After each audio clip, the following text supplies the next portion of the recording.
Porras Barrenechea, Centro de Altos Estudios y Investigaciones Peruanas de la Universidad Nacional Mayor de San Marcos. Es para nosotros un gusto tenerlos aquí esta tarde en el homenaje que el Instituto realiza a la Universidad en el marco de sus 472 años de fundación. La idea principal de este conversatorio es abarcar distintas etapas de la historia, de la gran historia de nuestra querida universidad. Para eso se ha contado con tres historiadores que han trabajado diversos temas, obviamente siempre con la línea común de la historia de la universidad, pero que van a tocar diferentes momentos de la propia. En el primer término vamos a tener a Juan Carlos Guara con el tema el doctor Gabriel Moreno y Espinosa, apuntes para la historia de la ilustración tardía en el Perú. Juan Carlos es magíster y licenciado en Historia por la Universidad de San Marcos, tiene estudios de doctorado en la misma universidad. Es docente de la Universidad San Ignacio de Loyola y de la Universidad de San Marcos. Sus investigaciones giran en torno a la historia de la educación en el Perú entre el siglo XVIII y el siglo XX. Ha publicado los siguientes libros: el doctor Gabriel Moreno Espinosa, Apuntes para la historia de la ilustración borbónica tardía en el Perú, 2014, con Victoria de San Carlos de Lima, Currículo Educativo Peruano, 1771-1836, el Convictorio de San Carlos de Lima, El Tránsito de la Época Colonial a la República, Una óptica desde la pedagogía del 2011, y Educación y libros en el Perú, época colonial y republicana, en coautoría, del 2005, entre otros artículos e investigaciones tanto en el Perú como en el extranjero. Así que empieza este bonito, breve pero bonito conversatorio. Juan Carlos, adelante, Juan Carlos. Muchas gracias, Ricardo, por podernos pasarme los 20 minutos sugeridos. Sí, muchas gracias, Ricardo, por podernos pasarme los 20 minutos sugeridos. Primero, para mí es en verdad un sincero honor. Yo soy sanmarquino y estar acá en la casa del maestro Porras es sin lugar a duda un espacio de emoción y identidad para todo aquel que tenga vinculación y relación con la universidad, y más aún con la carrera de historia. Es como una sucesión casi académica, como un manus impositio, ¿no? de los viejos romanos republicanos. Mis profesores, el doctor Valdemar, el doctor Miguel Matigorena, que ya no está con nosotros, o a quienes consultamos, el doctor Macera, que tampoco ya no está, fueron alumnos del doctor Porras, ¿no? Hoy en día tengo también la gracia de acompañar en la cátedra. Yo particularmente ejerzo la cátedra de Historia Antigua en Grecia, Roma, y bueno, reitero, es en verdad de una alegría particular muy grande la invitación y el hecho de estar aquí sentado en espacios donde han estado grandes figuras de la historia sanmarquina. Porque como dijo Bryce Echenique, el Perú es San Marcos y San Marcos es el Perú. Muy bien, gracias también a la invitación de Ricardo, del doctor director Javier Noguera, por la invitación gentil que me ha cursado para conversar un poquito en torno a la figura del doctor Gabriel Moreno Espinosa. Es importante, ¿no?, la nominación, los grados y sobre todo el origen. Y vamos a dejar seguramente más preguntas que respuestas en este conversatorio. Algunas de las fuentes para poder estudiar a este insigne médico sanmarquino nos lo va a brindar Manuel de Bendigur y también el doctor Eguiguren, ¿no?, otra célebre figura también que gracias a Dios hoy en día está también siendo reivindicado. Su nominación también está en parte del archivo central que maneja la universidad. Bien, se consigna el año 1735, siglo XVIII.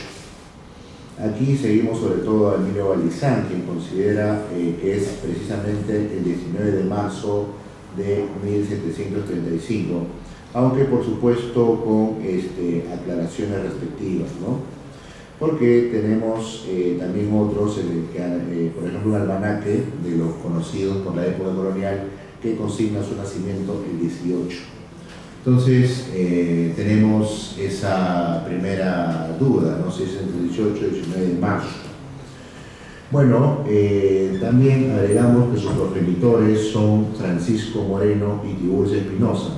Y acá un ídem que es muy de San Marcos, ¿no? Que sus padres lo consignan, así tal cual los documentos históricos del siglo XVIII, son ambos de modesta condición económica, pero de eminentes virtudes cristianas. Ahí tenemos un primer ídem, porque tenemos esta visión, yo diría, con matices, y le agregaría ya con cierta audacia que el ingreso a San Marcos en el siglo XVIII o incluso en la época republicana se tenía la denominación de pureza de sangre y todo lo que esta leyenda, ¿no? Ahonda en el ámbito de la vida sanmarquina en los siglos XVII y XVIII. Yo estoy presentando aquí que eso no es del todo cierto. En todo caso, estamos notando un botón, pero creo que hay más flores dentro del bosque y el jardín que nosotros estamos acotando. No es el único, en los cuales los padres, reiteramos, son de modesta condición. Por eso mi insistencia en que esto es muy de San Marcos.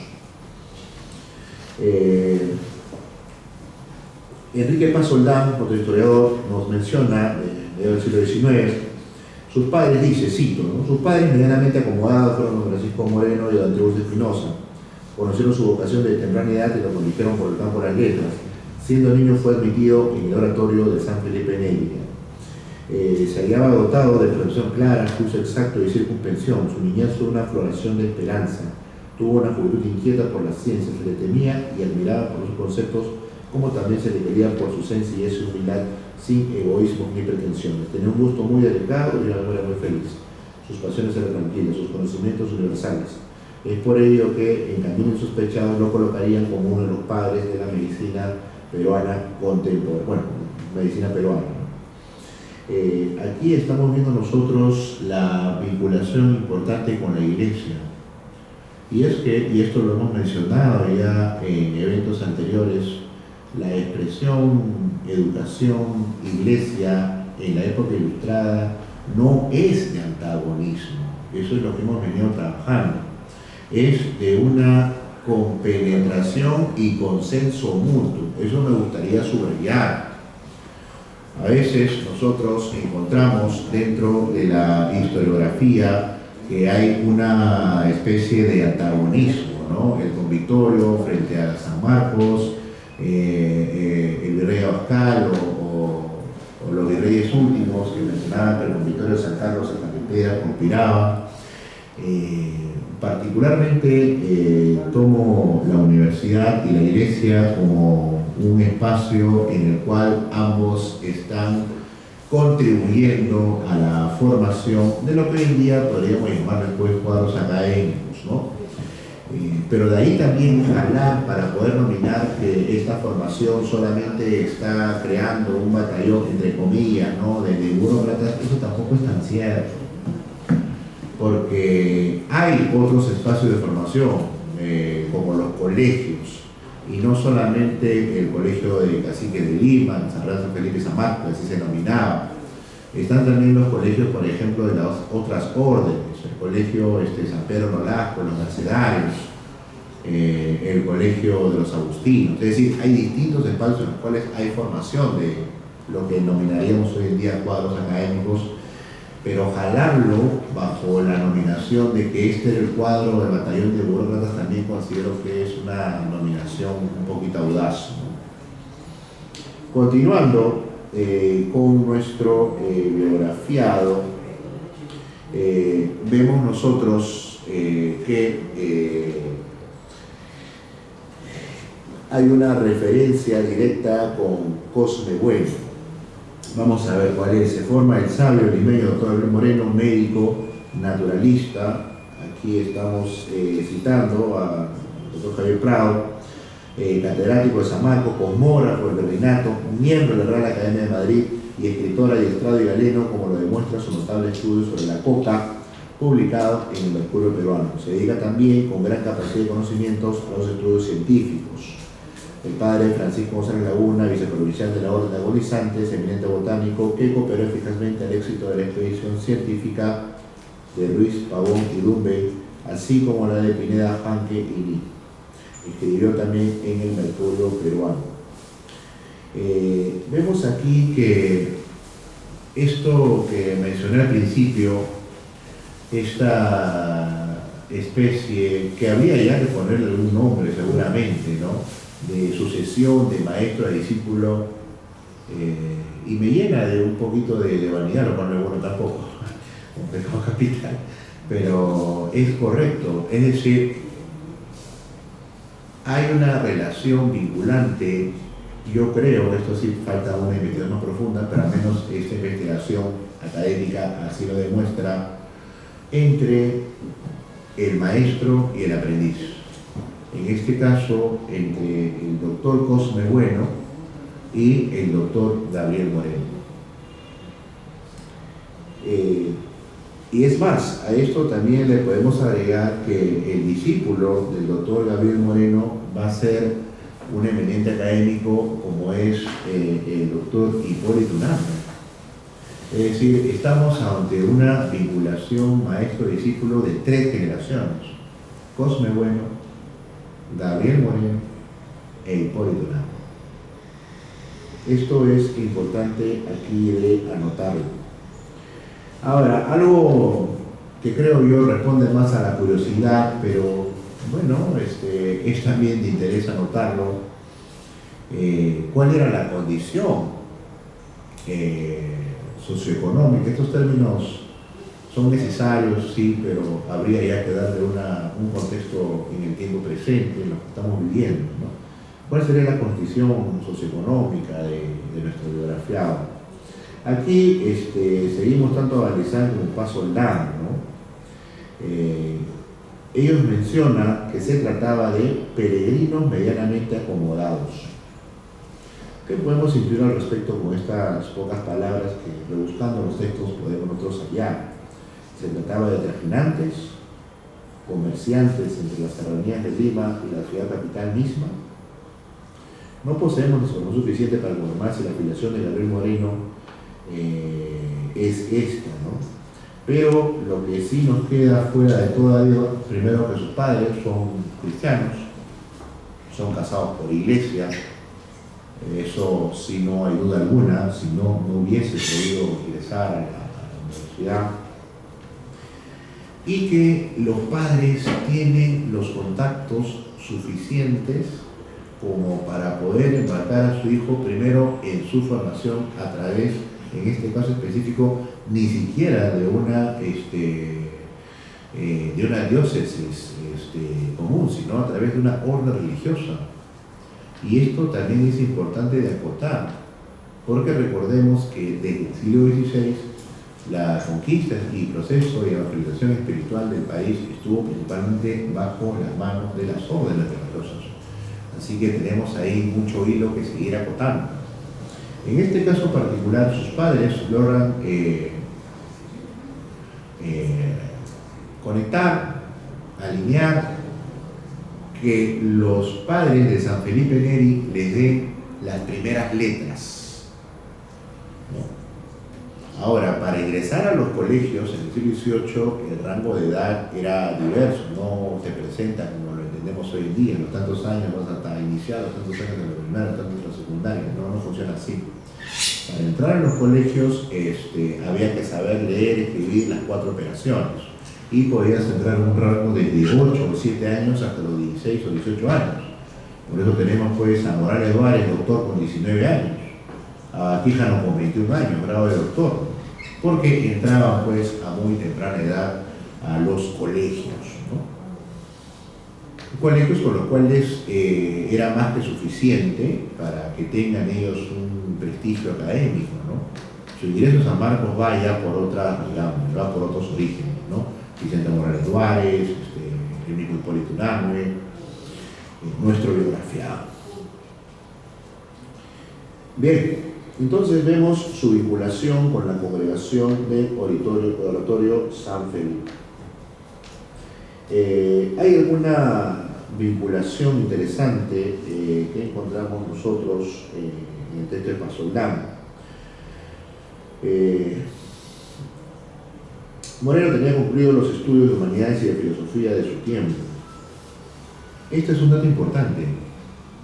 Tú puedes estar vinculado a una congregación, pero hay que ver bajo qué condición estás vinculado a aquella. Y segundo punto importante, ¿quién puede costear el ingreso y el estudio de San Marcos, que no era económico? ¿Quién es, digamos, el mecenas de nuestro biografiado? Esta es una hipótesis mía, particular, y por supuesto hay que seguir investigando. Cosme Bueno, su maestro. Gabriel Moreno es un hombre muy inteligente, sus padres son comerciantes, pero no tienen las vinculaciones como para poder ingresar a un colegio. Logran con el tema del oratorio, pero acá dan un paso más allá. Yo me atrevería a decir que es el propio Gabriel Moreno quien da un paso más allá al ingresar a la universidad. ¿Y quién lo costea? Particularmente Cosme Bueno, docente de esta casa de estudios. Y bueno, al decir esta es porque, a diferencia de otras universidades, un paréntesis, algo que siempre el doctor Miguel Maticorena nos decía, esta universidad nunca la cerraron. Ni en la independencia, en la guerra conocida tuvimos cositas, bueno, sí nos cerraron, pero temporalmente, ¿no? De ahí se volvió a abrir, bueno, para el siglo XX, pero no hubo los problemas que se hubo con los universidades mexicanos, por ejemplo, ¿no? Siguiendo esto, vemos que se recibe de médico para 1760. Y acá tiene que ver mucho el conocimiento, el reconocimiento que él tiene de sus maestros de San Marcos, porque inmediatamente va a ser postulado y nominado y nombrado fiscal real del protomedicato. Fiscal real del protomedicato. Estamos hablando de un joven de un origen más o menos humilde y que, bueno, está llegando a los grandes nominaciones, a los grados académicos y nada más y nada menos que en la época del siglo XVIII. Y más aún, esto estamos hablando que en la época de Berríamar regenta la cátedra de economía. Y como sabemos los docentes sanmarquinos aquí presentes, hay que concursar. Y los concursos son siempre una historia en sí. Cada concurso. Uy, Dios. Se activó el... Ya, listo. Ahora sí. Esto lo borramos y quedamos acá mismo. Creo que tengo el cronómetro. Bien. Entonces, tenemos aquí que para 1760, es decir, en menos de 40 años de edad, catedrático de San Marcos, por oposición, fiscal real del protomedicato, persona reconocida por el propio virrey Amat de Villiers, y eso no es poca cosa, sabiendo que en menos de 2 semanas, ellos siempre se quejan, bueno, siempre sueltan cositas, la venerable orden de la Compañía de Jesús, salieron muy rápido, ¿no? Por decirlo menos, ¿no? Así que el virrey Amat no le tiemblan tiendas al momento de decidir quién está con él y quién no, sea de la orden religioso o militar que fuese. Entonces, es una persona reconocida por el propio virrey. Hipólito Unanue, el tercero de esta triada, en estos ya pocos minutos que nos quedan, miren, conversando solamente del origen, ¿eh? Y nos falta la apoteosis, su vida académica en San Marcos, porque fue asesor, lo que hoy en día llamamos asesor de tesis, ¿no? Y fue jurado también en diversas tesis, y tesis luego de quienes fueron ministros de Carlos IV y de Fernando VII, el deseado, y que bueno, luego no lo desearon tanto, ¿no? Pero ese es nuestro biografiado. Hipólito Unanue lo declara públicamente, eso está escrito, como su mentor y maestro. Hipólito Unanue, ¿no? Le expresa un profundo reconocimiento, y la obra cumbre del doctor Unanue, porque ahora lamentablemente un poquito los grados cuestan muchas cosas, no solamente el esfuerzo. Yo por eso a mi libro le puse el doctor, porque ahora estamos perdiendo un poquito eso, ¿no? Ya poco más que Felipe, pues, o sea, hay que poner las cosas, ¿no? El doctor Hipólito Unanue le dedica la obra cumbre de él a la ciencia académica, texto que fue reconocido para luego él ser parte también de la Academia Matritense de Nazario de Madrid. Observaciones sobre el clima del tiempo es dedicado al maestro doctor don Gabriel Moreno. Cerrando, en los pocos minutos, solo tenemos 20, hay que respetar el tiempo, hace un primer testamento, lo que llamamos los historiadores, los abogados, el codicilo, que se declara catedrático de prima de San Marcos, en las primeras líneas de su testamento. Es lo que él es lo que él deja. Deja otras cosas. Yo he visto ese testamento, está en el Archivo de la Nación. Pero lo primero que él declara, y con eso termino en estos segundos finales, se declara natural y vecino en la ciudad de Lima, hijo de Francisco Moreno, de Tribolsa Espinosa, padre de difuntos. Se declara también perteneciente a la Iglesia Católica, a la Trinidad, a su santo ángel de la guarda, Gabriel, y se declara como médico de esta ciudad y catedrático de prima de San Marcos. Eso es lo que este hombre declara en sus últimos momentos. Y con eso cumplo mis 20 minutos. Espero en verdad haber alcanzado un poquito en seguir rescatando la figura de Moreno. Agradezco al director Javier Elevan y al doctor Ricardo Pinto. Muchas gracias.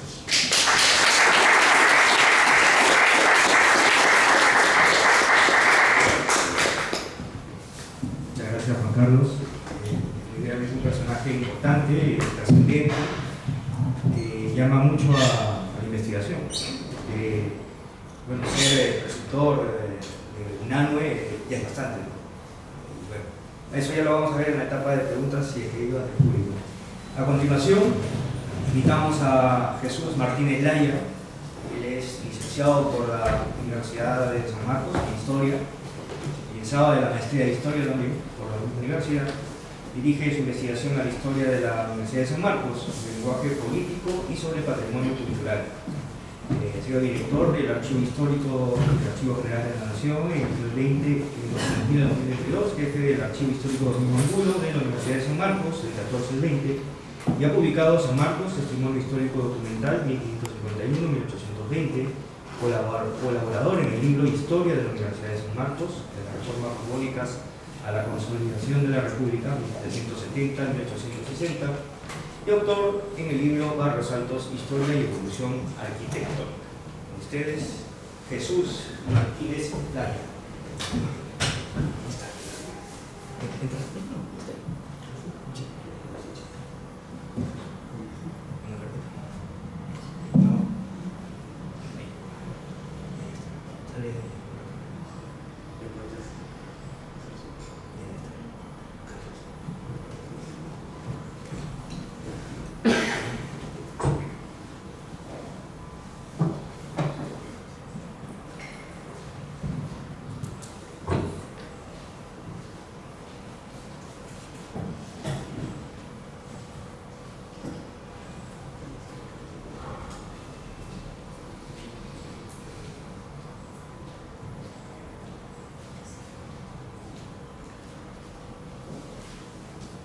Buenas tardes. Bueno, gracias Ricardo por la invitación, al doctor Belevan también por habernos invitado a este conversatorio. Para nosotros es un orgullo poder participar de un evento, una actividad como esta, porque siempre es grato poder compartir algunos momentos de la historia, de la rica historia que tiene nuestra universidad. Yo quería empezar porque lo que vamos a conversar aquí, digamos, es relativamente ya bastante conocido.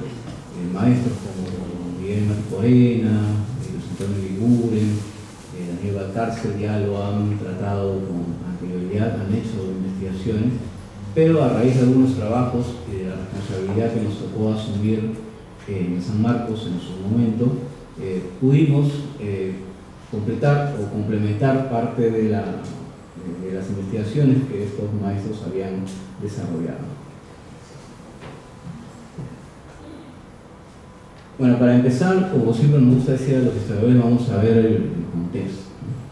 Estamos hablando de un contexto de legalidad indiana, es el contexto de antiguo régimen, que está conformado por una serie de llamamos corporaciones, ¿no? Entre ellas las universidades, y San Marcos, ¿no? O los estudios generales o la Universidad de Lima, como se denominaba para esos tiempos, es la primera corporación de naturaleza educativa de grado de nivel superior creada en el Nuevo Mundo por el Reino de España, ¿no? Con el fin de poder no solamente sostener la administración reinal, colonial, sino también contribuir al proceso evangelizador que era promovido en toda América por el concurso de las órdenes religiosas.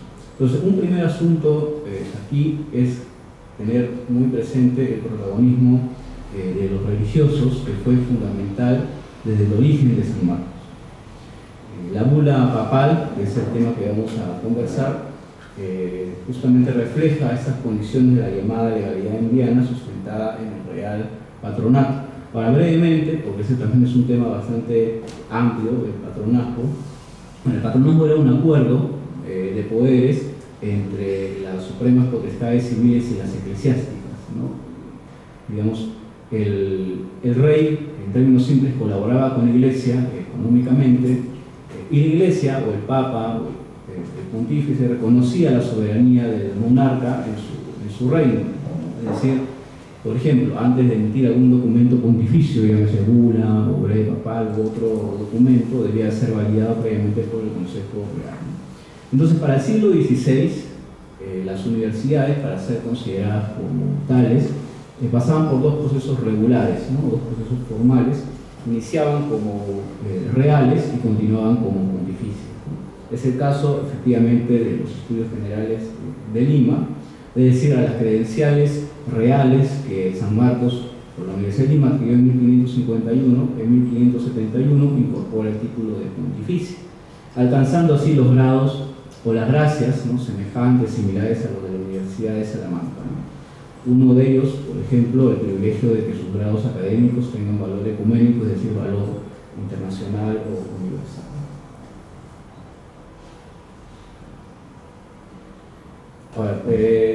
Ahora, hay que diferenciar, porque aquí San Marcos posee dos documentos, ¿no? Uno el breve papal y el otro es el traslado o la copia de la bula papal.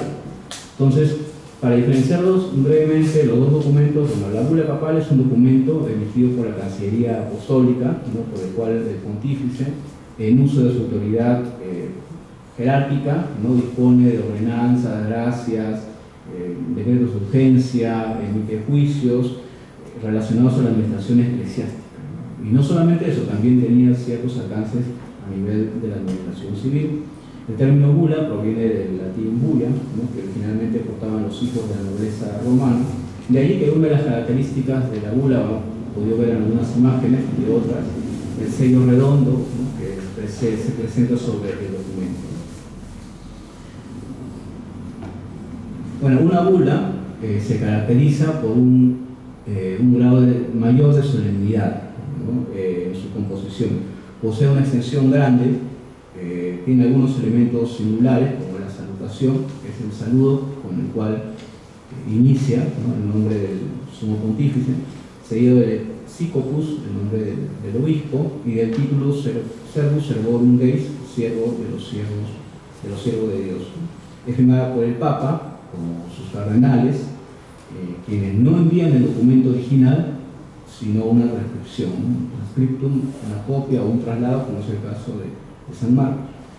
El breve papal, ¿no? Se le llama también así al documento pontificio, que es una bula, podemos decirlo así, pero de menor extensión, ¿no? Menor tamaño, ¿no? Pero esto no menoscaba las resoluciones dispuestas, las disposiciones, ni tampoco la calidad del documento pontificio.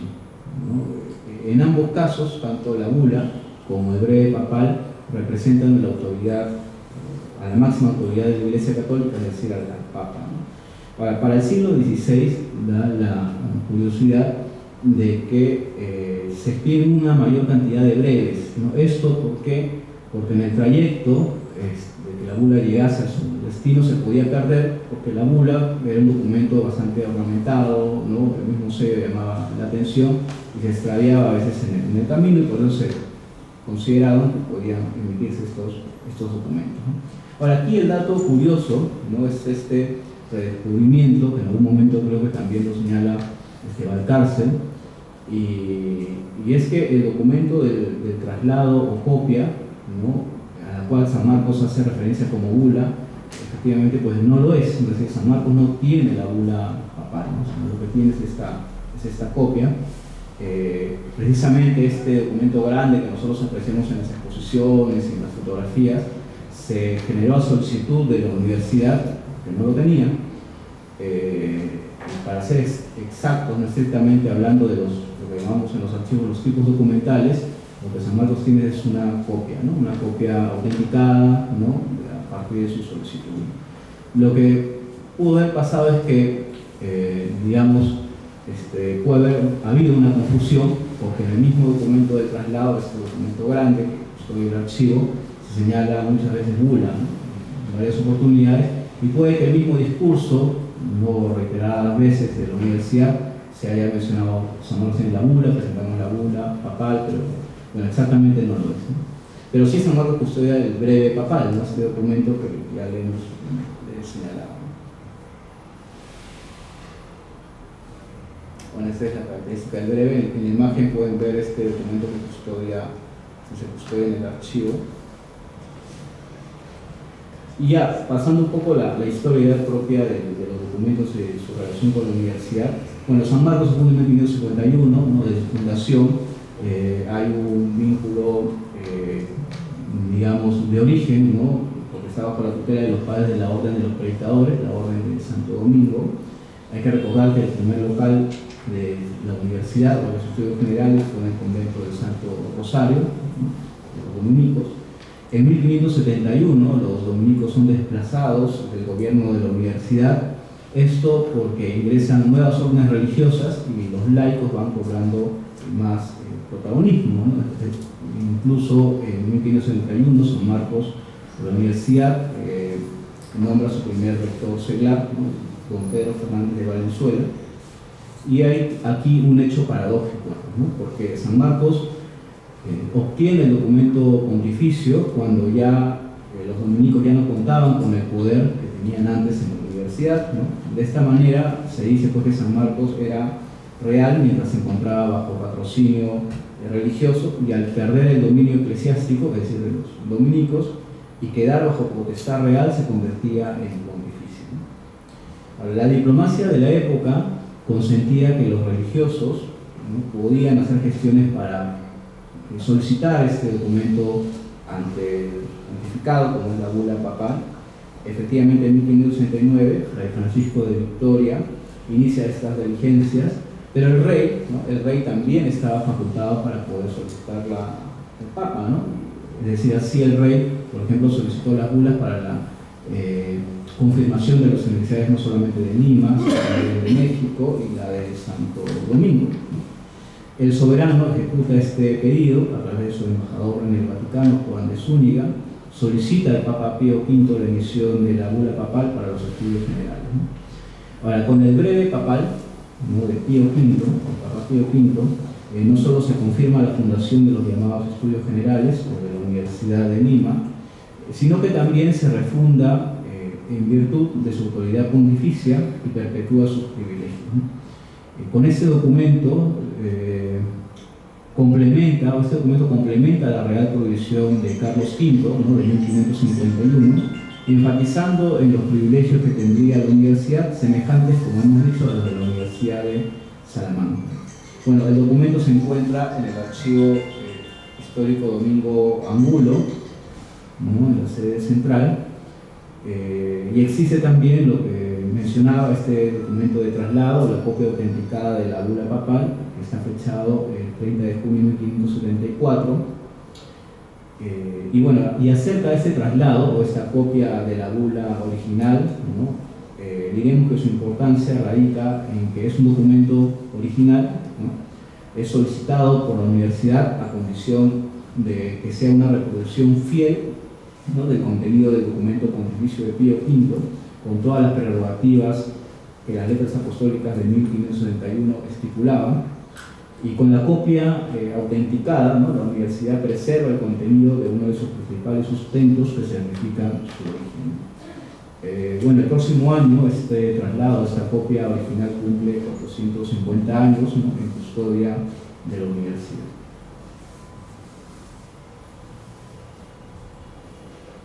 Para pasar a la importancia que tienen estos documentos pontificios, en realidad es una serie de ítems, ¿no?, pero vamos a tratar de hacerlo lo más breve posible. Bueno, tienen una singularidad respecto a otros documentos de la época, ¿no? Son las primeras letras apostólicas en América que hacen referencia a la formación de estudios superiores, asignándole privilegios a la universidad que ninguna otra por el momento podía tener. Ambos documentos, tanto la bula, tanto el breve papal como este traslado o copia de la bula, constituyen parte del patrimonio y de la memoria histórica de San Marcos, y junto con la Real Provisión de 1551 representan, como en algún momento lo señalaba don Miguel Mati Corena, el testimonio histórico y jurídico que convierte a la universidad en la primera en Perú, ¿no?, y la primera en el continente americano. Su importancia, la mayor, dentro de otras, es que sustentan la antigüedad de San Marcos, ¿no? Bueno, simbólicamente constituyen un elemento representativo para la identidad de todos los sanmarquinos. La bula papal permitió la concesión del título de pontificia, ¿no? Esto permitió la validez internacional que tenían los grados que otorgaba San Marcos, y a sus graduados que pudiesen enseñar en cualquier parte de los reinos pertenecientes a la corona española. Esas prerrogativas solamente eran semejantes a los de la Universidad de Salamanca. En el aspecto educativo, el breve papal permitió que el diseño de las constituciones y ordenanzas, bueno, las constituciones y ordenanzas de la universidad son lo que hoy actualmente conocemos como los estatutos, ¿no?, que son disposiciones, normas, etcétera, etcétera. Permitió el diseño de las constituciones y ordenanzas dadas a la Universidad de Lima si sean basadas bajo el marco de las disposiciones que el documento pontificio indicaba. Para estas constituciones son importantes porque finalmente sirvieron de molde o de réplica para la fundación o formación de otras universidades en América, ¿no? En el aspecto político, el documento refleja las características del sistema del poder, ¿no?, y control ejercido durante la colonia. El breve papal, como hemos dicho, se emite en este contexto del real patronato o patronazgo, que significa la distribución de poderes entre la corona con el clero eclesiástico. En el aspecto religioso, el documento alude a este proceso importante como fue el de la evangelización católica, como un acontecimiento que motiva la fundación de la universidad, entre otros también, hecho significativamente relevante, ¿no?, para la colonización en América. Ahora, por toda su importancia es que en el año 2019 San Marcos decide hacerle las gestiones para que el documento sea reconocido como Patrimonio Cultural de la Nación. Efectivamente logra este reconocimiento en octubre, pero ya en julio de ese mismo año se habían hecho las gestiones para que todo el conjunto de documentos de la sección colonial y documentos fundacionales de San Marcos, así como se denomina técnicamente, fueran reconocidos. Y la bula y la copia y el breve papal son parte de ese conjunto. Entonces el Comité Peruano de Memoria del Mundo de la UNESCO también reconoce estos documentos, digamos, la importancia de esta documentación. Ahora, ya para terminar, hay algunas características que son aspectos ya más técnicos de ambos documentos, ¿no? Los tres tienen una estructura dividida en tres partes. La primera parte del saludo, ambos, la segunda parte ya la cuestión de disposiciones, y la tercera parte la colaboración, el sello y la firma.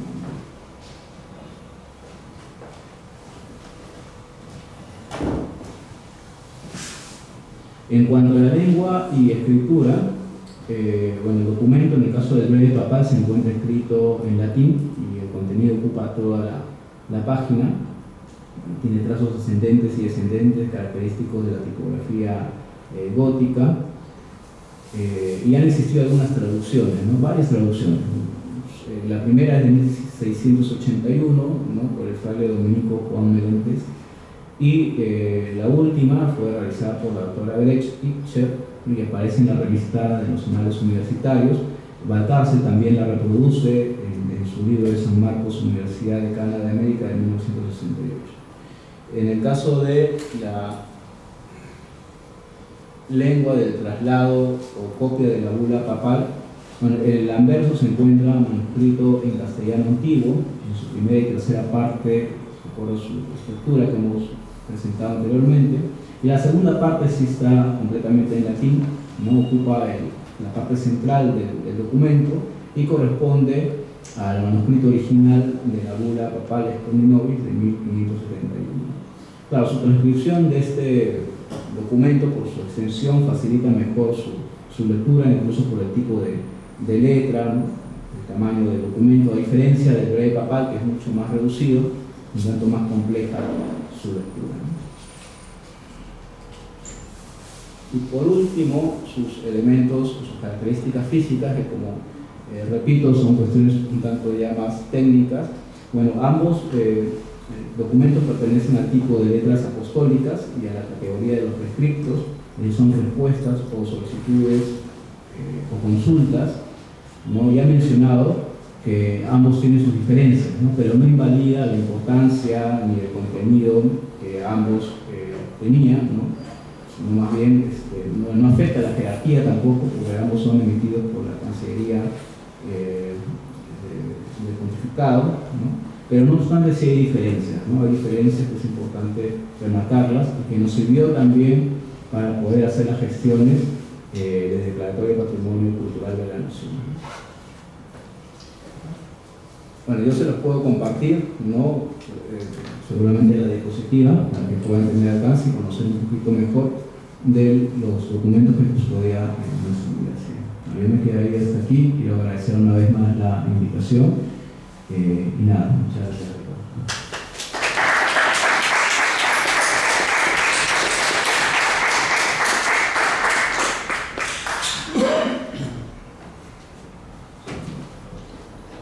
Muchas gracias, Jesús. Al momento de la pregunta vamos a tener definitivamente las consultas respectivas.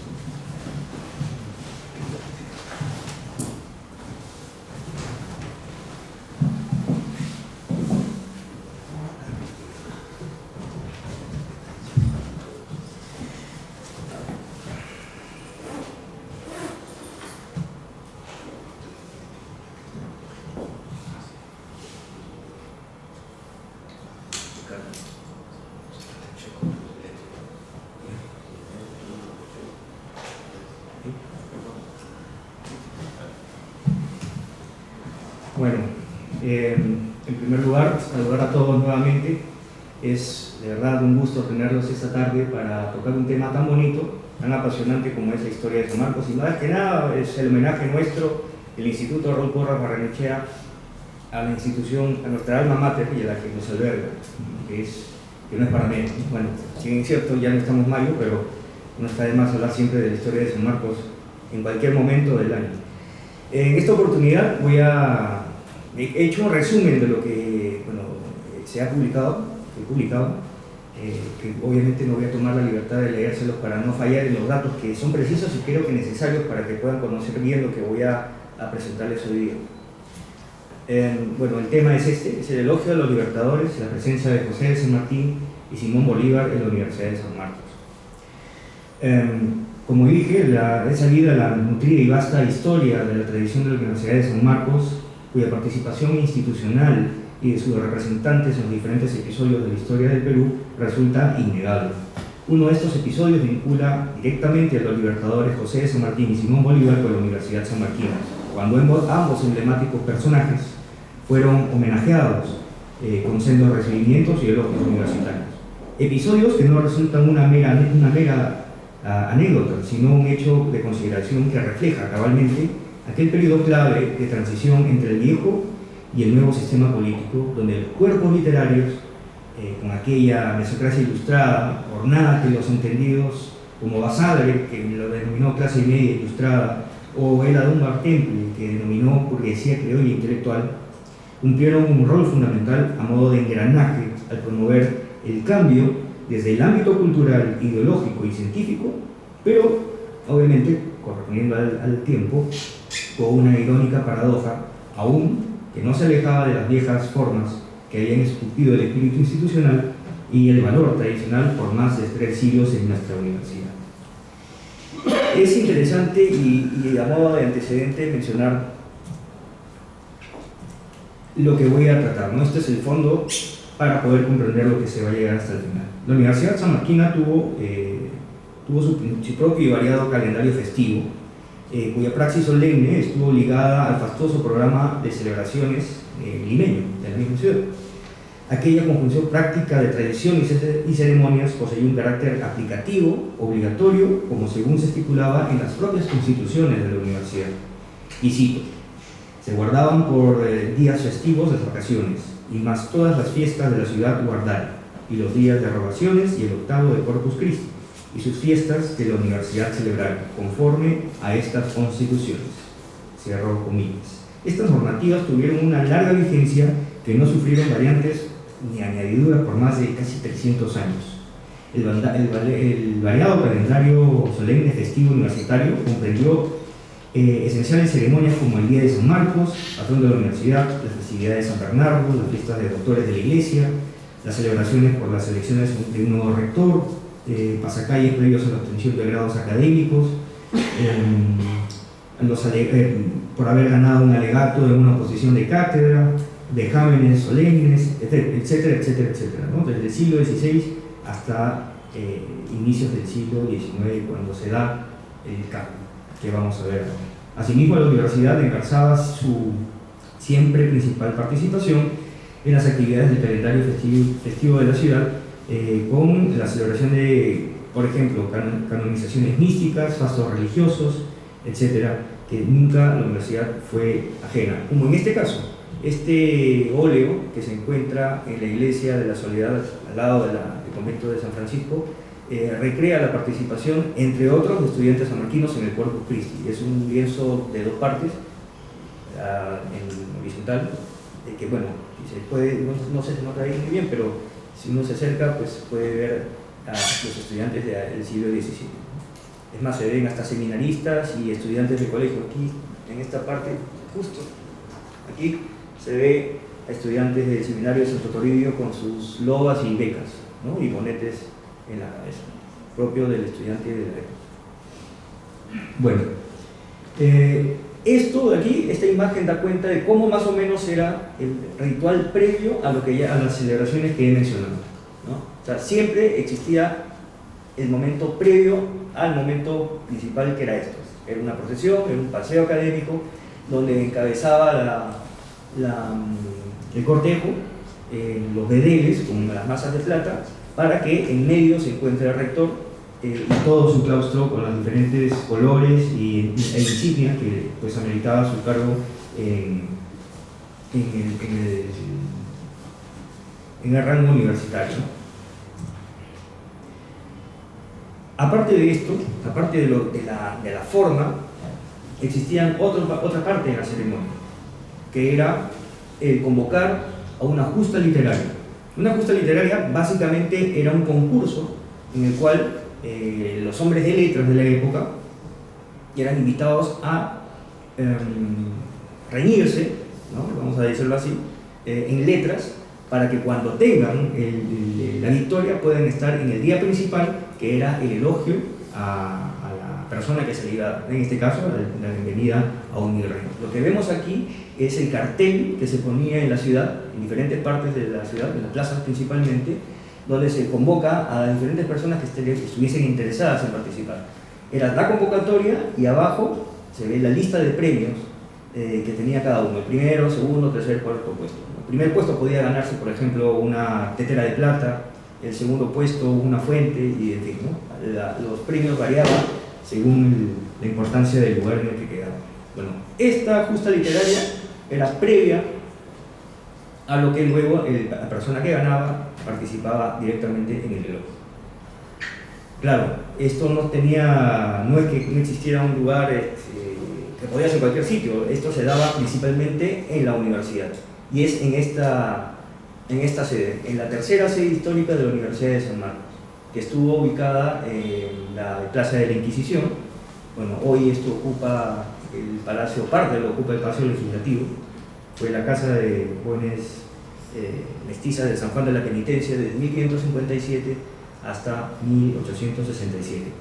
Fue en este escenario donde la universidad tuvo el mayor tiempo como sede y pues donde se desarrollaron básicamente todos los elogios, siendo la capilla uno de los principales escenarios interiores y parte de lo que luego sería el Salón General de la universidad, ¿no? Que también fue sala de diputados. Bueno, todo ese escenario era ocupado para el desarrollo, primero, de la parte panegírica, para luego pasar al elogio.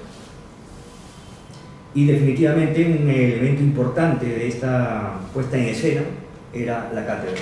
Aquí, no sé si se dan cuenta, en la parte derecha, en el medio, esta es una foto que data aproximadamente de 1897 a 1899, que está atribuida a Fernando Garro, y ahí se puede, bueno, aquí es una versión en postal, ¿no? Un poquito más moderna y coloreada, pero en medio podemos apreciar la cátedra, que es esta, ¿no?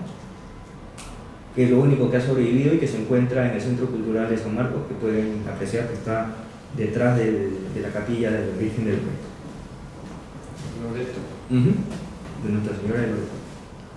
Bueno, definitivamente el elogio más importante y más significativo fue el que ofreció el doctor Baquijano y Carrillo el 27 de agosto de 1781 a la bienvenida del rey Agustín de Jáuregui. Es importante porque fue el primero y el único en su momento, hasta pasaron unos años para que se vuelva a retomar ese estilo, pero fue en ese momento de difícil coyuntura, porque ténganse cuenta que pocos meses antes había dado el levantamiento y la captura de Túpac Amaru. Es más, él, Baquijano, tangencialmente en este discurso toca el tema, y lo toca de esta manera. Él dice,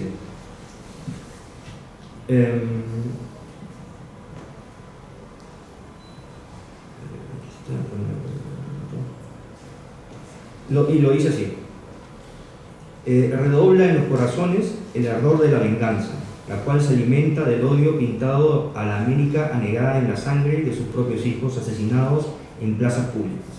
Esa referencia se encuentra en este elogio y es al asesinato que se le dio a Túpac Amaru el 18 de mayo de 1781. Entonces, este elogio no solamente guarda la clásica protesta al virrey, ¿no?, que siempre se menciona, sino que también tiene no solamente como protesta, sino político, en un momento bastante difícil y de mucho problema para el sistema virreinal, que ya sufría mucho de las consecuencias de la reforma borbónica. Bueno, pasa el tiempo, dentro del ritual, obviamente, como ya lo mencioné, existía todo el cortejo conformado por los estudiantes sanmarquinos, que en su mayoría, los doctores que pertenecían al claustro, vestían de esa manera. Ese óleo que se ve hacia la izquierda es un óleo que encontré gracias a la visita que tuve a la casa de Gonzalo Aliaga, que está en el centro, que es una de las casas más antiguas que existen aquí, en el costado del Palacio. Jerónimo. ¿Perdón? Jerónimo. No, Jerónimo es el capitán, claro, no, su descendiente actual, Gonzalo. Gonzalo Aliaga, claro. Dentro de todos los tesoros que tiene en su casa, tiene este cuadro. Él no se había dado cuenta, y se lo comenté, le dije, ese cuadro, la forma que se ve ahí es de un cuadro oferente, ¿no? El oferente es alguien que, bueno, se encomendaba a un santo, una virgen, bueno, a alguien religioso, para lograr en forma de agradecimiento por el logro, ¿no?, por algún logro. En este caso, Yo supongo que es un descendiente, un ascendiente de los Aliaga, algún familiar, él no lo conocía, no se había dado cuenta, y ahí se ve claramente, ¿no?, que el oferente, que está en una posición de agradecimiento, está ataviado con el traje doctoral, con la museta color celeste, definitivamente había sido graduado en filosofía. Está hacia la izquierda se ve la escuela, hacia la derecha se ve el bonete con la borla doctoral de color celeste, y arriba está San Marcos sentado con el libro y el león abajo. Lamentablemente la imagen no ayuda mucho, pero es un cuadro de agradecimiento de parte de la persona que está en posesión de agradecimiento, ¿no? Y a este lado vemos un escudo que es el más antiguo que se encuentra en la ciudad de Lima, tallado en plata en el altar de la Virgen de la Antigua en la Catedral de Lima, que se fue mandado a hacer por el rector Cristóbal Montaño en 1795. Bueno, a lo que voy con esto, que estos eran los símbolos y estas eran las formas como al momento de llegar a lo que voy a ir al final, ¿no?, tanto Simón Bolívar como San Martín como Simón Bolívar, eran las vestimentas que utilizaban los miembros del cuerpo, los cuerpos literarios. Por ejemplo, aquí vemos un profesor carolino, ¿no?, que a diferencia de un estudiante llevaba una banda azul y el escudo del convictorio, como bien sabe Juan Carlos. Bueno, aquí parte del uniforme de San Fernando, del Colegio de Medicina de San Fernando y su escudo. Y aquí, hacia la izquierda, el traje del Seminario de Santo Toribio, y a la derecha, el Colegio El Príncipe. Bueno, el contexto social de la época, la amalgama social de la época era esta. Este es el escenario donde se proclamó la independencia, bueno, en la segunda oportunidad, en la Plaza de la Inquisición. Hacia la izquierda, en este dibujo de Rugendas, encontramos la fachada de la universidad que ya les enseñé hace un momento, ¿no? A las afueras, de donde se daba todo y donde llegaba todo ese cortejo universitario, se encontraba este tipo de escenario, ¿no? La cantidad de gente. Era un mercado donde se encontraba absolutamente mezclado todo. Era un mercado callejero. Aquí tenemos otra imagen, desde otro ángulo, donde se ve al fondo la universidad y, bueno, como ya he mencionado, ¿no?, el aspecto de la ciudad de aquella época. Este es un cuadro de Anne Grant, un dibujo de 1838, pocos años después. Bueno, la universidad participa activamente, ya en el momento emancipador, participa activamente de todo lo que significó esta gesta. Ellos, la universidad como institución y obviamente todo el cuerpo universitario, jura la independencia el 30 de julio de 1821. Este es el acta en el cual la universidad firma la independencia, y esa es una imagen, bueno, referencial que hizo Francisco González Gamarra, donde más o menos se da la idea de cómo pudo haber sido. Bueno, como ya mencioné, el contexto social luego de que entra José de San Martín fue de una emoción muy grande, tanto pues, el pueblo llano como las élites tuvieron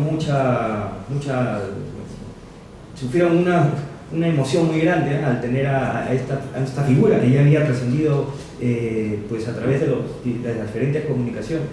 Era muy importante su llegada. Bueno, este es un cuadro que más o menos da la idea de lo que fue, pero no necesariamente fue así. Fue más bien, San Martín entró de una manera bastante rauda y escondida, ¿no? Pero este es un cuadro idealizado de la situación. Se proclama la independencia, y la universidad, al jurarla, se hace parte de lo que ya el sistema colonial encontraba en decadencia. Eso significó que la universidad también, y obviamente eso tiene que ver mucho con la idea de San Martín, que fue una persona muy perspicaz en ese sentido, utilizara los elementos y las herramientas que se usaban en el antiguo régimen. Es decir, para cuando entrara un virrey a Lima, era necesario hacer un acto público. Este acto público significaba reconocimiento, legitimidad, ¿no? Una legitimidad ante una autoridad pública. San Martín entendió eso y utilizó todos los medios para lo que se utilizaba en esa época para legitimar lo que en ese momento él necesitaba legitimar, que era la proclamación de la independencia y obviamente la jura de la independencia. La universidad se hizo parte de este ritual, y bueno, se organiza, así como se organizaban las bienvenidas y recibimientos de virreyes, se organizó también para San Martín. Lo que ven acá es la carátula que se repartió el mismo día que se dio el elogio a San Martín, el 18 de enero de 1822. como ya les comenté, la justa literaria, para eso también hubo un concurso, ¿no?, que ganó este señor, Felipe Y. Díaz, y su trabajo se repartió al público, se vendió a 4 reales, y algunas partes se publicaban, se pegaban en las paredes para que el público pueda leer. Uno de estos sonetos es este. Este es un documento que encontró Luis Alberto Guigüe, y está publicado en su libro. Y ahí se puede leer, ¿no?, la alabanza de tanto a la figura de San Martín, pero que liga a la universidad, que ese es al fin y al cabo el meollo de esta exposición. Es la importancia de la Universidad de San Marcos, de su participación como institución y con los personajes que pues, de ella emanaron. Bueno, esta es la carátula del elogio, que ya mencioné, se dio el 17 de enero de 1822. La dio el doctor Justo Figuerola.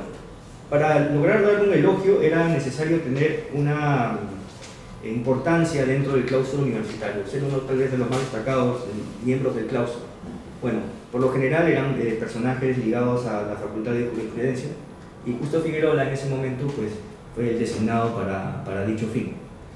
Así como fue Justo Figuerola y a su turno José Joaquín de la Riva, fueron personajes que obviamente por el tiempo en el que vivieron, estuvieron pocos años antes a favor de lo que era el antiguo régimen, ¿no? O sea, podemos ver, por ejemplo, este es el 22, podemos encontrar un documento del 16, también haciendo un elogio, pero para el virrey Pezuela, por ejemplo, de parte de Figuerola, o un besamanos de parte de la Riva, ¿no? Entonces, esa circunstancia también es importante porque permite, y como ya lo dije, permite ver ese engranaje, ese punto de quiebre entre lo que fue el antiguo régimen y la nueva postura, que bueno, era así, ¿no? Y es más, Unanue fue uno de los principales exponentes de esa postura.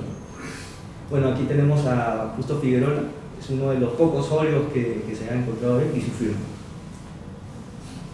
Bueno, él empieza el elogio con estas letras, ¿no? Obviamente dando cuenta de la importancia que tiene la presencia de San Martín en la Universidad de San Marcos, no solamente por lo hecho en proclamar la independencia, sino de siempre ligar la universidad con este hecho trascendental. Bueno, y el elogio a Bolívar casi no varía, es muy parecido, sí tiene unas particularidades que se pueden encontrar en este documento, que fue a diferencia de lo que se hacía o se acostumbraba con las justas literarias, en este caso, además de la justa literaria, se sustentó una tesis, y fue la del bachiller Francisco Orueta. Este bachiller logró sustentar su tesis después de que la universidad, si bien es cierto no había cerrado, pero no tenía las funciones como habituaba a ser, porque pues, el sistema había encontrado una crisis luego de toda la guerra de independencia, y bueno, estaban en crisis todas las instituciones. Pero entonces llega el momento de Orueta, y en parte de su discurso, luego de sustentar la tesis que aprobó, dice esto, ¿no? O sea, ahí claramente se puede leer prácticamente un agradecimiento a Bolívar por rescatar las letras del Perú, que estaban pues obviamente en crisis, porque muchos de los estudiantes, parte del fuero universitario, estaban siendo parte activa de lo que era el proceso de independencia, tanto en el campo de batalla como también en el campo ideológico. Esta es la portada del elogio a Bolívar, que se dio el 3 de julio de 1826. Justo, y esto es muy llamativo, ¿no? Se da el elogio tanto para San Martín como para Bolívar en sus últimos años. San Martín parte el 22 y Bolívar parte el 26. Entonces, justo en ambos casos, los años en los cuales se elogió a estos personajes fueron en sus últimos en Lima. Palma decía que siempre se homenajeaba al rey 4 meses después de su llegada a Lima. En este caso fue en el último año de la presencia de un personaje.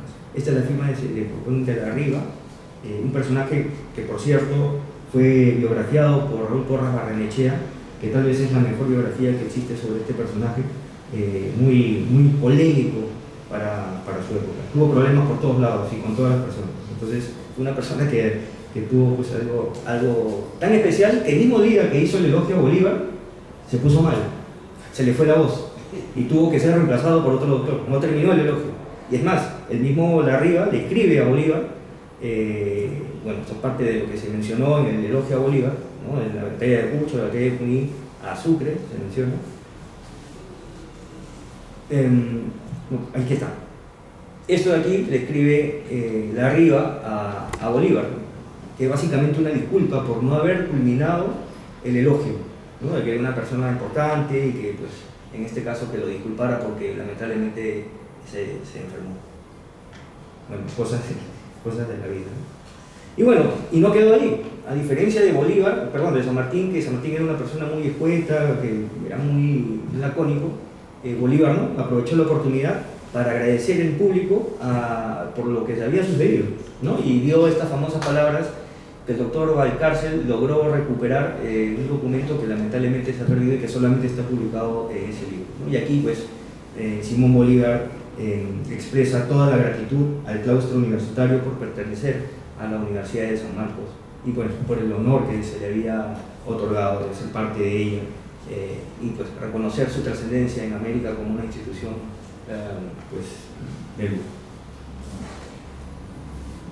Entonces, ya, y a modo de conclusión, para ser breve, se puede decir que el proceso histórico que significó la emancipación política e institucional del sistema colonial español en América del Sur contó con la intervención de diversos actores sociales, así como diversas corporaciones estatales que otorgaron el necesario respaldo institucional y científico a tan pretenciosa empresa, y en la que los cuerpos literarios, es decir, la universidad, seminarios, colegios, no podían quedar al lado, en especial la Universidad de San Marcos. La activa participación de la Academia Limeña estuvo vinculada a través de la resuelta intervención de sus discípulos que conformaron una mesocracia ilustrada, como lo fueron Unanue, Sánchez Carreón, José Gregorio Paredes, entre muchos más. Por otro lado, cabe destacar la participación que tuvo la institución al convertirse en escenario, en virtud de su vieja tradición, de los sendos elogios que ya expliqué, tanto para Bolívar, San Martín y Bolívar en el 22 y el 26 respectivamente. En esta dinámica histórica se representa que los elogios formaron parte oficial del corpus ceremonial universitario, lo cual, revestido de la tradición sanmarquina, gozó de aprobación política, es decir, tuvo un respaldo en lo que es el concepto de identidad y legitimidad con un fondo de continuidad y cambio.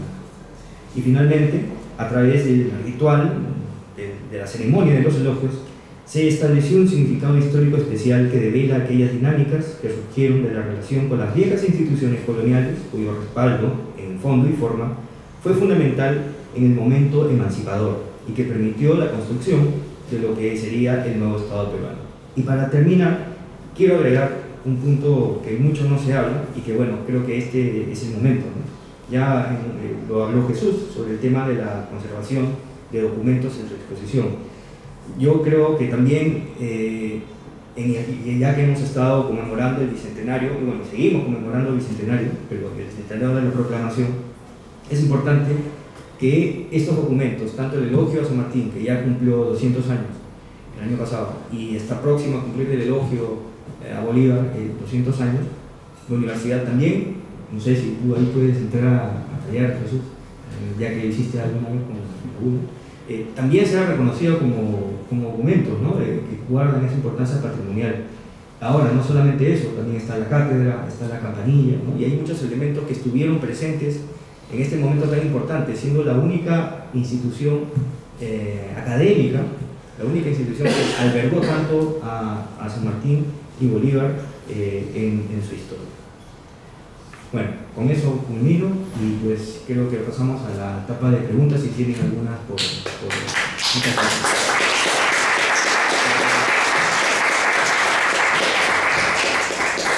Si tienen alguna consulta. El doctor España, el embajador. Ah, sí, claro. Hermano Juan, qué gusto verlo. Bueno, definitivamente agradecer a todos por su presencia aquí esta tarde, en este homenaje que nosotros como instituto pues brindamos a nuestra alma mater.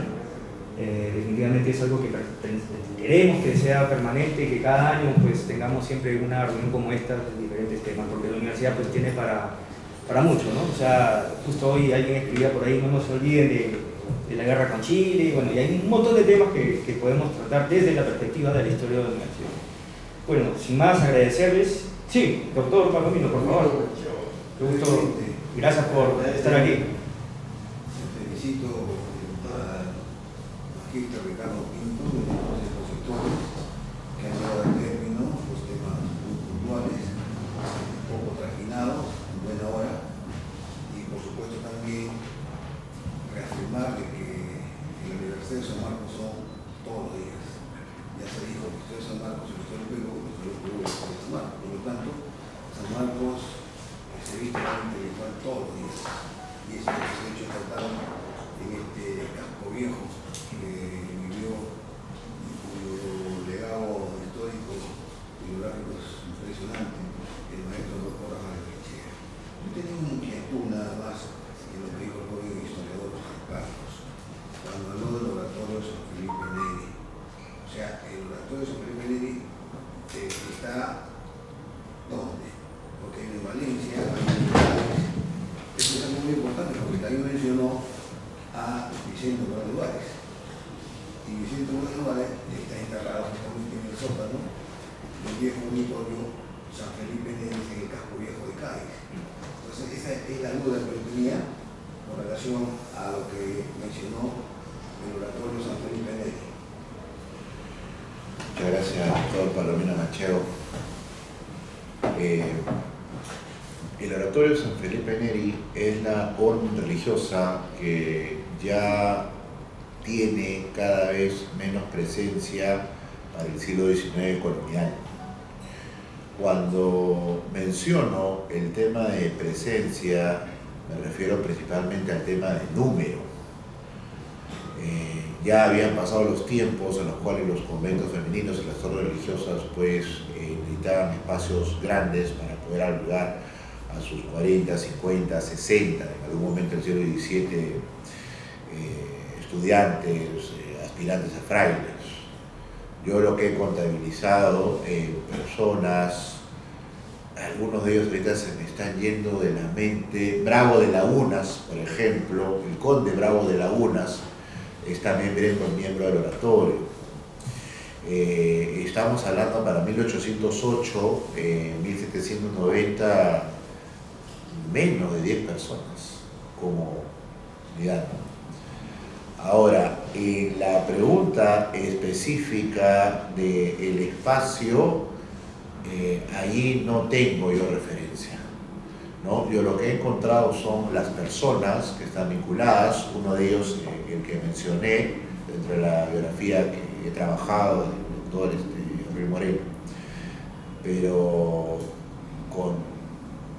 con seguridad es una de aquellas que va a ser golpeada justamente por los decretos bolivarianos. Estamos hablando de la distancia, ¿no? Con la temática totalmente distinta, ¿no? Pero sí va a ser una de las que va a ser golpeada. Si en el caso, por ejemplo, que conozco muy bien de la orden mercedaria, ellos van a perder uno de sus casas, que va a ser la casa de la Recoleta, que estamos hablando en la Plaza Francia actualmente, que luego va a albergar pues, el origen de la Universidad Católica del Perú. Pues bien, ese espacio que hoy en día sabemos que está cortado por la avenida Tanga, o Garcilaso me parece ya, fue inicialmente el espacio de los frailes mercedarios. Mercedarios, no dominicos, ahí usted está errado.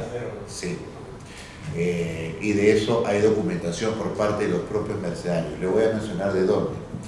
En las reuniones que tienen las órdenes religiosas anuales, estos documentos tienen un nombre. No me recuerdo. En esta nominación, los dominicos, por ejemplo, mercedarios, perdón, mencionan de dónde vienen. Yo soy mercedario y vengo del convento grande de San Miguel. Yo soy mercedario y vengo a un espacio que hoy en día, por ejemplo, ya no tiene. Y estas reuniones las digo porque las revisé para una investigación que hice para la independencia en caso de la orden mercedario. Entonces, en todos estos documentos, lo que yo he encontrado es que son mercedarios provenientes del convento de la Recoleta. Entonces, definitivamente, salvo que haya alguna documentación que no conozca, es un error denominar que sea dominico. Es un espacio que es, digamos, trabajado por la Orden de la Merced. Hasta donde yo tengo documento, conocimiento, están estos documentos. Y bueno, cerrando con la pregunta del doctor, pues a partir de los decretos bolivarianos habría que ver la situación de cada convento, porque recordemos que va a ser reducido al mínimo, ¿no? 8 y de preferencia que hayan nacido en el Perú, ¿no? Los que eran nacidos fuera, pues tenían más dificultad al respecto para poder instalarse en los espacios conventuales, ¿no? Siga, doctor. Muy bien, además que pregunta, quería añadir una nota más. Eso significa que en el caso de San Felipe Neri habría que hacer un estudio de todos los conventos o de todos los oratorios San Felipe Neri, no solamente que hay en España, sino también en esta parte de América. Sí. Y lo hacemos básicamente para reivindicar a Vicente Torres Duárez, que está justamente enterrado ahí. Y se habló de los mercedarios, y con esto termino. Fray Melchor de Talamante. Estamos terminando un libro con un profesor de México acerca de Fray Melchor de Talamante, peruano, próximo de San Marcos, y que lastimosamente murió en México, en Veracruz. No llegó a la España, no llegó a la península ibérica. Entonces creo que también sería oportuno, profesor Ricardo Pinto, rendir un homenaje a Fray Melchor de Talamante, lleno de homenaje a los dominicos, los jesuitas por razones obvias, los agustinos. Creo que los mercedarios también ocupan un renglón preferencial informado de esa muerte, pero también hay que darle su lugar correspondiente. Buena hora, gracias. No, todo lo que gracias. ¿Alguna otra consulta? Usted habló del médico Gabriel Moreno, médico sanmarquino, que escribió La hoja de la coca, Sí. y que publicó el artículo en el periódico El Mercurio. Sí. ¿Me pueden dar un mayor alcance de eso? Claro, profesora, muy buenas tardes. Lo bueno e interesante y que le puede ser de mucha utilidad es que, menos mal que los tomos del Mercurio están publicados en internet.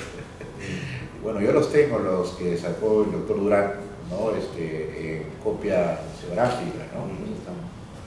Yo tengo esos, pero ya ahorita la maravilla del internet es que todos los tomos del Mercurio no están publicados.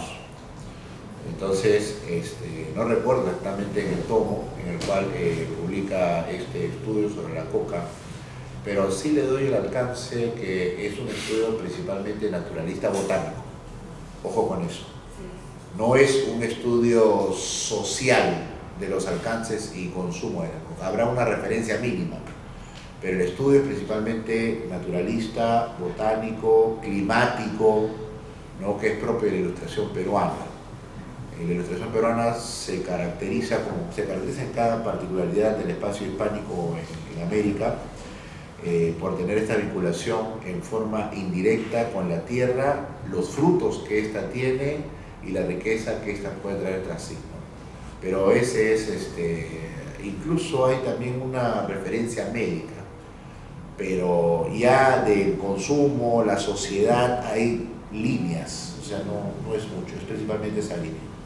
También cabe señalar que este doctor Gabriel Moreno fue el maestro del doctor Hipólito Unánime. Sí, tal cual. Sí. Eso para mí, encontrarlo fue, a pesar de que está publicado también el estudio sobre el clima del doctor Hipólito Unánime, la labor, por ejemplo, que ha presentado Ricardo ahora, ¿no? Yo ese cuadro lo he visto en algunas ocasiones, pero el ojo, ¿no? Que tiene el historiador y en función también a la especialidad, ¿no?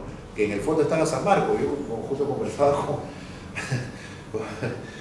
un colega y veía, ahí está San Marcos, ¿no? Entonces, es el ojo, ¿no? Y justamente ese libro también está publicado en las redes, aunque ya en espacios muy en la Universidad de La Rioja o en la Universidad de Harvard, ¿no? Pero ahí usted se puede bajar desde el libro, entonces hay que inscribirse nada más. Y justamente en la dedicatoria, ahí está eso, ¿no? A mi maestro, el doctor. Y le doy un dato más que no puede mencionarlo, ¿no? Pero muchas veces se asumía la cátedra a la muerte del maestro. O sea, se podía asumir la enseñanza, pero no la cátedra, ¿no? Y eso es algo, yo no sé hasta cuánto más o menos ha de durar en la década del siglo XIX, pero estamos hablando de esa vez. A la muerte del maestro, o sea, el discípulo podía enseñar, pero no regentar la cátedra. A la muerte del maestro regenta la cátedra. Y para servirle, gracias. Bueno, ¿una consulta? ¿Sí? ¿No? Sí, Sí, por favor. bien, muchas gracias. Creo que los tres oradores merecen un merecido aplauso de todos nosotros.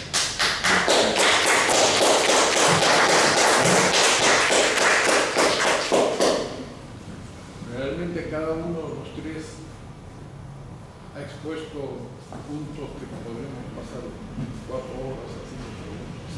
Yo voy a hacer solamente una al doctor Ricardo Pinto Bassols. En una de las exposiciones que están ahí aparece una acuarela con personas de origen africano. Y ahí están con una bandera muy posterior a la del 28 de julio. No corresponde a la 15, que fue el día que realmente se proclamó la independencia ahí en el Cabildo de Lima, pero en esa época la bandera era completamente diferente, eran como dos triángulos. Sí. Entonces ahí podemos ver que es una bandera muy posterior.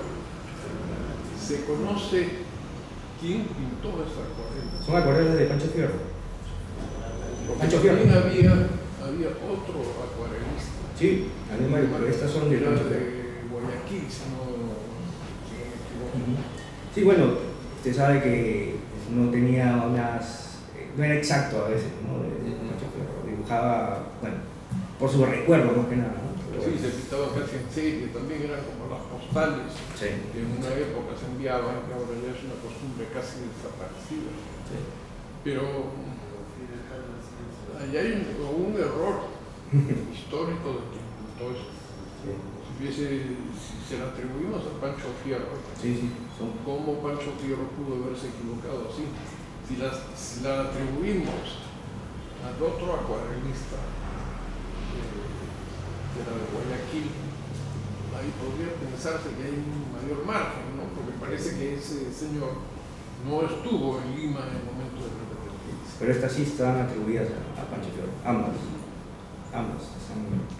Es más, está así, hacia la izquierda dice cuadrilla de negros festejando el 28 de julio de 1821. A la derecha sigue la procesión cívica de 1821. Bueno, las dos acuarelas, tal como aparecen ahí, tienen la leyenda escrita por Ricardo Palma. Así es. Es decir, estas dos acuarelas forman parte de la colección que tenía, que era enorme, que se conserva en la municipalidad. Bueno, muchas gracias. Sí. Bueno, sin más, agradecer a todos por su presencia y pues esperarlos en una próxima oportunidad en las siguientes actividades. Hay otro atrás. ¿Sí? Sí. Sí, adelante, por No, favor. solamente quería bueno, agradecer. Ya, disculpa. Bueno, solamente quería agradecer aquí, bueno, a los organizadores del Instituto Porras, y como se ha hecho mención muy especial en especial Huarac Caucarus, de Maticorena, es importante rescatar a estos dos personajes. La casa que nos acoge, que la vemos muy ordenada, que era el estudio y el lugar de trabajo del maestro Raúl Porras Barrenechea, ¿no? Y en cambio, los que conocieron a Miguel Maticorena, él tenía un cuarto así como y los papeles estaban amontonados, así de aquí hacia arriba, hasta la mitad de la habitación. Entonces, ¿cómo haría para encontrar algún documento? No. Pero eran dos estilos que es importante rescatar en este homenaje al estudio y a la investigación en San Marcos. Segundo, en relación al señor que nos ha dirigido Ricardo, ¿no? Pedirle el nombre, bueno, en primer lugar pedirle disculpas porque asumí que la casa de la familia Aliaga, bueno, es la misma de don Jerónimo de Aliaga, pero es importante rendirle homenaje a Jerónimo de Aliaga porque siempre hablamos de Fray Tomás de San Martín, pero el que hizo el pedido a España fue don Jerónimo de Aliaga, ¿no? Entonces quería saludar ese homenaje que usted ha puesto muy bien en sus herederos, y dicho sea el paso, es la única vivienda que ocupa el mismo lugar desde el reparto de las primeras casas de Lima. Y a nuestro querido, se me acabó tu nombre, Jesús. historiador Jesús, ¿no? Historiador ya sanmarquino, ya muy encuadrado de las jóvenes, darle una tarea, porque siempre nos hemos peleado con la Universidad de Santo Domingo, de que si era la primera o que no era la segunda.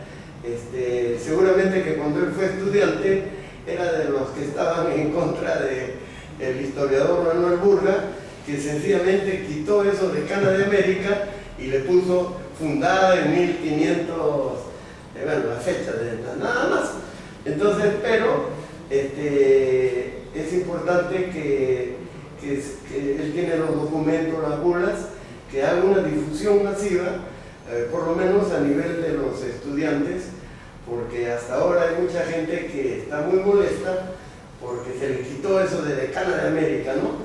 Y él explica muy bien, y Maticorena decía, lo que tiene San Marcos es la primacía, ¿no? Por la categoría de los documentos legales, ¿no? Que tenía, ¿no? Porque una cosa era la decisión del rey y otra cosa era la decisión de la iglesia.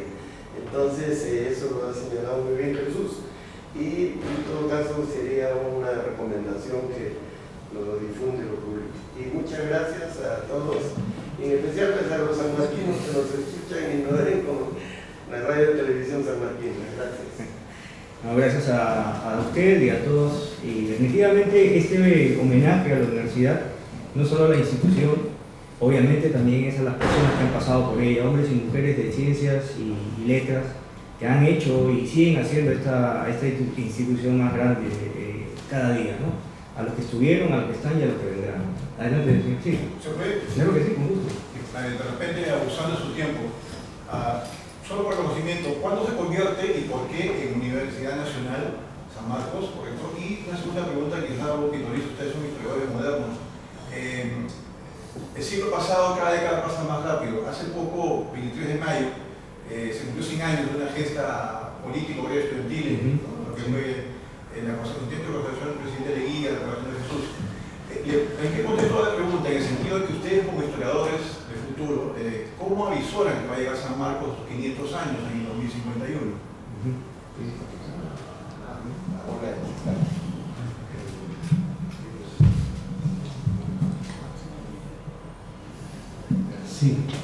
Sí, bueno, el cambio, San Marcos ha tenido diversas denominaciones, ¿no? Exactamente esto ocurre en el siglo XIX, ¿no? En el proceso de Castilla, ¿no? En Castilla, la denominación de nacional. Ahora, respecto a lo segundo, bueno, lo que nos plantea es un reto, los historiadores le llamamos ucronía, ¿no? ¿Qué pasaría si? Es un poco de osado poder plantearnos qué ocurriría, cómo vemos a San Marcos hacia adelante. Pero creo que desde la historia, lo que compartimos acá, lo que podemos hacer en todo caso, ¿no? Para que San Marcos siga en este trayecto histórico y su nombre permanezca, digamos, en alto en Perú y en América, es justamente esto, ¿no? Acciones, actividades como estas, de difundir, ¿no? su historia, retomar o continuar algunas tradiciones, ¿no? Y poder, como decía nuestro profesor Benavides, poder dar nuestro conocimiento, ¿no? A las nuevas generaciones para que sepan cuál es el origen de la universidad. Creo que es una base elemental para que nuestra universidad permanezca en el tiempo. ¿no? Con la calidad que siempre ha demostrado en América y en el mundo. Sí, y si me permite añadir, es importante lo que dice Jesús porque fortalecer la historia, el conocimiento de la historia y sobre todo la divulgación es trascendental, ya que eso nos permite entender la tradición, que también es fundamental, ya que la tradición es la base de la modernidad. Si no tenemos una tradición basada en su propia historia, el futuro pues está oscuro, no sabemos qué puede venir. Entonces, a su pregunta, ¿no? Aquí a ¿cuánto faltan? 70 años aproximadamente. ¿Cuánto? 28 a 500. 28 años. 51.